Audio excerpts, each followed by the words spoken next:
উপজেলা নির্বাচনের প্রক্রিয়া শুরু হয়েছে। ইতোমধ্যে প্রথম পর্যায়ের উপজেলা নির্বাচনের প্রস্তুতি চূড়ান্ত। ১৫০টি উপজেলায় এখন জনগণ ভোটের অপেক্ষায় রয়েছে। দ্বিতীয় পর্যায়ে ১৫৯টি উপজেলায় মনোনয়নপত্র প্রত্যাহারের দিন গতকাল শেষ হয়েছে। সেখানেও এখন নির্বাচনী প্রচারণার ডামাডোল শুরু হয়েছে। কিন্তু উপজেলা নির্বাচন অবাধ, সুষ্ঠু এবং নিরপেক্ষ হবে কিনা, উপজেলা নির্বাচনে ভোটার উপস্থিতি বাড়বে কিনা এবং উপজেলা নির্বাচন শান্তিপূর্ণ হবে কিনা তা নিয়ে একদিকে যেমন জনগণের সংকট রয়েছে, তেমনি নির্বাচন কমিশনও এই বিষয়টি নিয়ে উদ্বিগ্ন। উপজেলা নির্বাচনে বিএনপি অংশগ্রহণ করতে অস্বীকৃতি জানিয়েছে। তারা ভোট বর্জনের ডাক দিয়েছে এবং যারা উপজেলা নির্বাচনে অংশগ্রহণ করছে তাদেরকে ঢালাওভাবে বহিষ্কার করা হচ্ছে। প্রথম পর্যায়ে ৭৩ জন, দ্বিতীয় পর্যায়ে ৬৩ জনকে বহিষ্কার করেছে বিএনপি। কিন্তু এইসব বহিষ্কার সত্ত্বেও বিএনপির নেতাকর্মীরা উপজেলা নির্বাচনে তাদের আগ্রহ হারায়নি, বরং যারা উপজেলা নির্বাচনে আগ্রহী তারা দলের নির্দেশ অমান্য করেই নির্বাচনে অংশগ্রহণ করছে। জাতীয় পার্টিকে উপজেলা নির্বাচনে তেমন সরব দেখা যাচ্ছে না। সারা দেশে জাতীয় পার্টির নেতাকর্মীদের মধ্যে এক ধরনের অস্বস্তি এবং হতাশার ভাব লক্ষ্য করা যাচ্ছে। সবকিছু মিলিয়ে উপজেলা নির্বাচন অবাধ, সুষ্ঠু, নিরপেক্ষ হবে কিনা সেটি নিয়ে অনেকের মধ্যেই সংশয় রয়েছে। উপজেলা নির্বাচনকে ঘিরে ৫টি শঙ্কা ক্রমশ দানা বেঁধে উঠছে। ভোটার উপস্থিতি।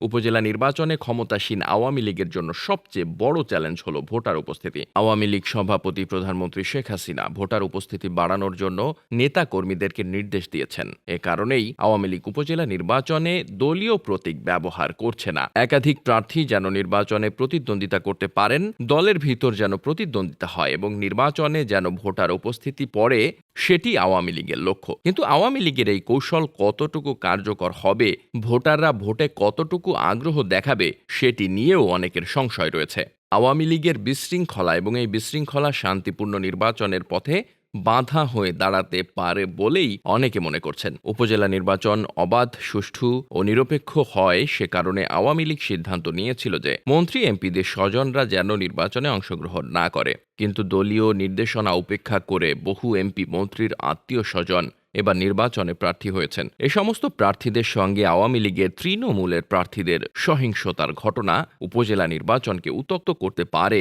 বলে অনেকেই মনে করছেন। বিভিন্ন স্থানে তার আলামতও পাওয়া যাচ্ছে। প্রভাবশালীদের হস্তক্ষেপ। নির্বাচনে প্রভাবশালীদের হস্তক্ষেপ অবাধ, সুষ্ঠু ও নিরপেক্ষ নির্বাচনের জন্য একটি বড় বাধা। আর এ কারণেই আওয়ামী লীগ মন্ত্রী এমপিদের স্বজনদেরকে নির্বাচনে না যাওয়ার জন্য পরামর্শ দিয়েছিলেন। কিন্তু সেই পরামর্শ না শুনেই মন্ত্রী এমপিরা তাদের স্বজনদেরকে প্রার্থী করেছেন। শুধু প্রার্থী করাই নয়, এলাকায় তারা প্রভাব বিস্তারেরও চেষ্টা করছেন। এই প্রভাব বিস্তারের চেষ্টা সুষ্ঠু নির্বাচনকে বাধাগ্রস্ত করতে পারে। প্রতিপক্ষকে ঘাবড়িয়ে দেওয়া, ভোটারদেরকে নিরুৎসাহিত করা ইত্যাদি প্রবণতাগুলো উপজেলা নির্বাচনকে ম্লান করতে পারে বলেই অনেকে মনে করছেন। প্রশাসন এবং আইন শৃঙ্খলা রক্ষাকারী বাহিনীর নিরপেক্ষতা।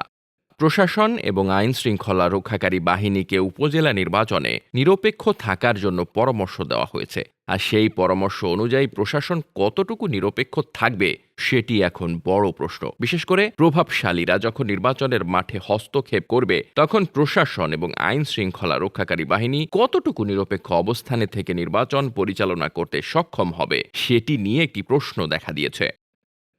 ভোটারদের অনীহা।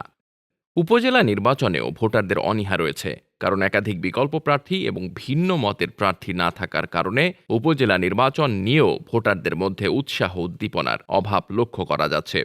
ভোটারদের এই অনাগ্রহ উপজেলা নির্বাচনকে একটি সাদামাটা নির্বাচনে পরিণত করতে পারে বলেই অনেকে মনে করছেন। Desk report, বার্তাবাজার।